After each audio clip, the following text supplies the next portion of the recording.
నెయ్యి వేసుకొని తిన్నామంటే ఈ టేస్ట్ లాస్ట్ వరకు ఇది వదలమండి మనం, అంత బాగుంటుంది. పచ్చి పులుసు చేసుకుందాం. ఉత్త పప్పు లేకుండా ఉత్త పచ్చి పులుసు చేసుకుందాం. పప్పు అవసరం చాలా బాగుంటుంది. ఇది చామగడ్డతో పప్పు లేకుండా పులుసు చేసుకునేది పచ్చి పులుసు. దానికి ఒక పులుసు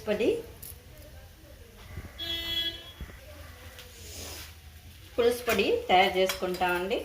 పులుసు పొడి తయారు చేసుకోవడానికి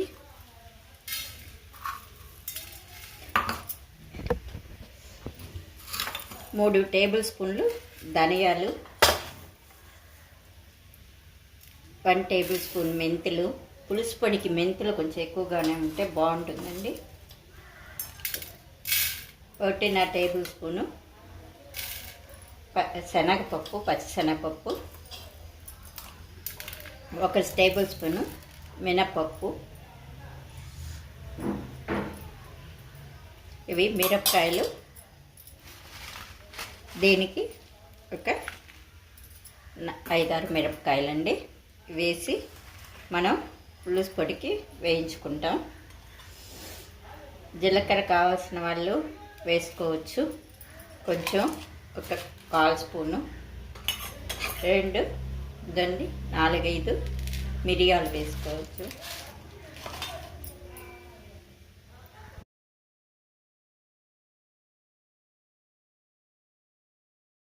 ఒక స్పూను ఆయిల్ వేసుకోవాలండి. ఫస్ట్ మెంతులు వేసుకోవాలి. మెంతులు వేగిన తర్వాత శనగపప్పు వేసుకోవాలండి.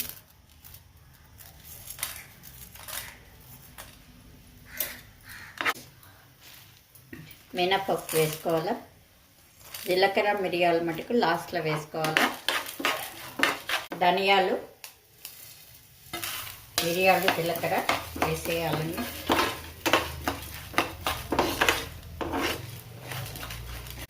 మిరపకాయలు కూడా వేసి మనం బాగా ఫ్రై చేసుకోవాలి. చూడండి, బాగా వేగాయి. బ్రౌన్ కలర్లో, లైట్ బ్రౌన్ కలర్లో రాగానే ప్లేట్లో షిఫ్ట్ చేసుకుంటాం. ఈ బానెట్లోనే మనం ఆయిల్ వేసుకోవాలండి. ఆయిల్ వేసుకొని ఇప్పుడు చామగడ్డ ఉత్త పులుసు చేసుకోబోతున్నాం. ఆయిల్ వేసుకొని ఆవాలు, శనగపప్పు, తిరగమాత గింజలు వేసుకోవాలండి. 2 మెంతులు కూడా వేసుకోవచ్చు. పచ్చి పులుసు బాగుంటుంది మెంతులు వేస్తే. 1 మిరపకాయ,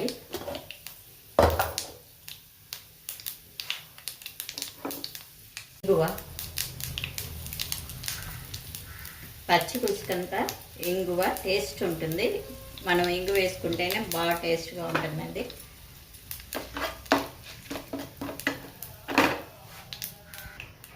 కరివేపాకు,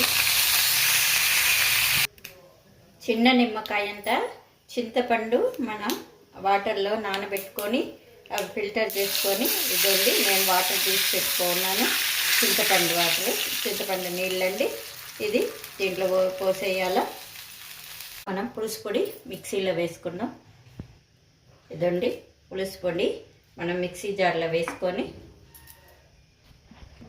పులుసు పొడి మనం మిక్సీ పట్టుకున్నాం. ఇట్లా బాగా మెత్తగా పొడి చేసుకోవాలండి. ఉప్పు,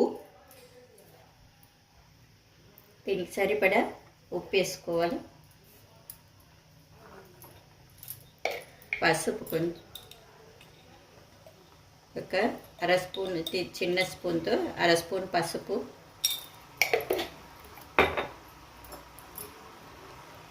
మిరప్పొడి 1 స్పూను,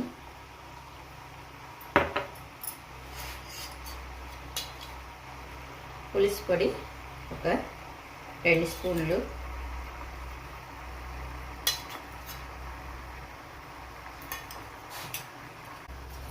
బెల్లం ముక్క.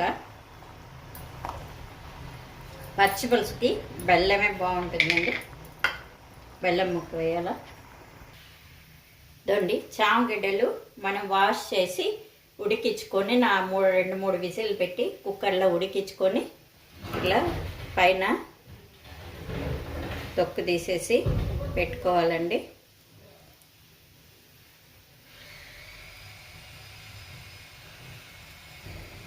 చింతపండు వాటర్ తెల్లేటప్పుడు, నీళ్ళు తెల్లేటప్పుడే ఈ చామగడ్డలు వేస్తే దాని లోపలికి ఉప్పు, పులుపు, కారం అంతా పోతుంది. చామగడ్డలు బాగా ఉడకనివ్వాలి.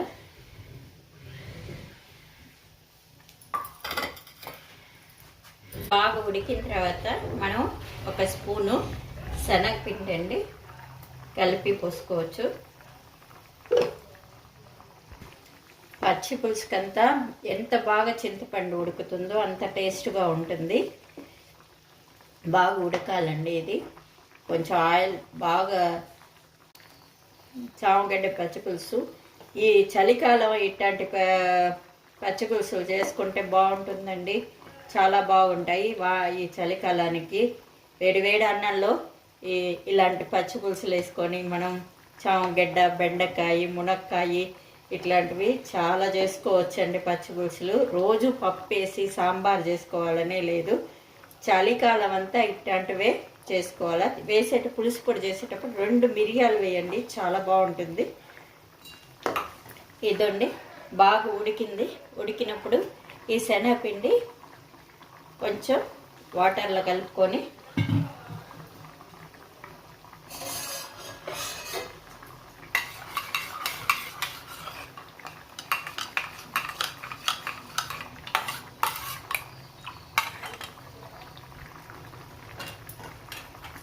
అంతండి ఉడికింది. ఇట్లా ఈ చిక్కదనం అప్పుడే మనం శనగపిండి 1 స్పూన్ చాలండి, ఎక్కువ పర్లేదు. కలిపేసుకొని మామూలుగా శనగపిండి వేయకపోయినా కూడా అన్నానికి చాలా బాగుంటుంది. ఇది వేసుకుంటే చిక్కదనం వస్తుంది.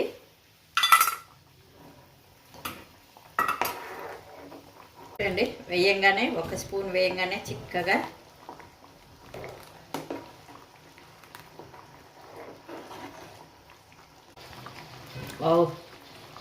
పుల్లగా కారకారంగా బాగా కారకారంగా పుల్లగా బాగుందండి. మీరు ట్రై చేయండి.